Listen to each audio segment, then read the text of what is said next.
Well, good morning, everybody. We're reading through 2 Kings 9 through 11, and I'm just walking under trees here and out amongst the traffic as I'm still on my way heading towards Niagara Falls. This looks really encouraging as we see the Baal worship come to an end in both kingdoms, in Israel and Judah. And if it was happening today, probably the whole church would be out dancing in the streets and rejoicing. But the looks are deceiving. Jehu is probably the best king that Israel ever had. It's great. He was enthusiastic for the assignment given to him. He was given the assignment of destroying Ahab's family. He was given the assignment of getting rid of Baal worship. And he did this enthusiastically. He did it really well. But he did not get rid of the sins of his forefathers. Jeroboam had set up the golden calves, if you remember, when Israel split from Judah. And Jehu did not get rid of that at all. We could say that he didn't have anybody to guide him. There was just nobody there to take him under their wing and help him to become a great king according to how God defines that greatness. So he did the best that he could under the circumstances.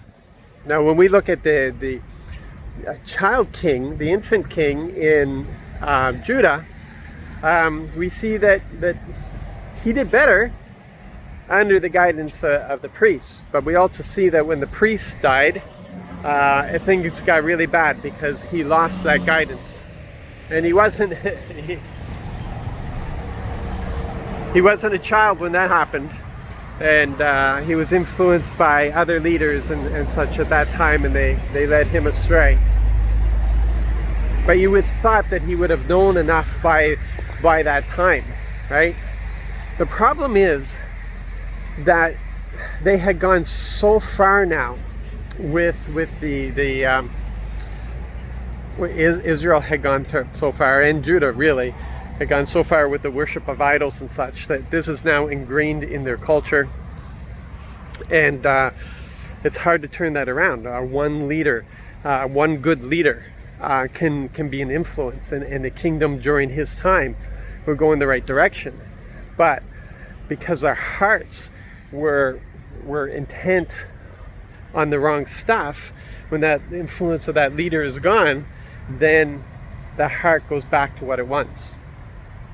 And this is what we're seeing at this time. And there's going to be these flashes of brilliance as we go on, but eventually it's going to get to a point where Yahweh will say, well, that's enough, and he'll have to send them into exile as he had promised to do, even though he had delayed it up to this point. Sorry for all the trucks that are going by. So we have to realize that it's not, don't rejoice over the fact when people's behaviors change. Because just because a behavior has changed, that is not an indication of the condition of the source. It's that spring, that well. Changed behavior can just be conformity to a good influence. But a changed heart, a transformed heart, a renewed well, or a bitter well that has been made sweet, continues in the right direction, regardless of the influence, regardless of what's going on around. They stick true. It's the heart that matters. It's so often we're so happy when somebody changes their situation, when they change their behavior. And we pray that it is a real good indication of the condition of their heart, but it's not always so.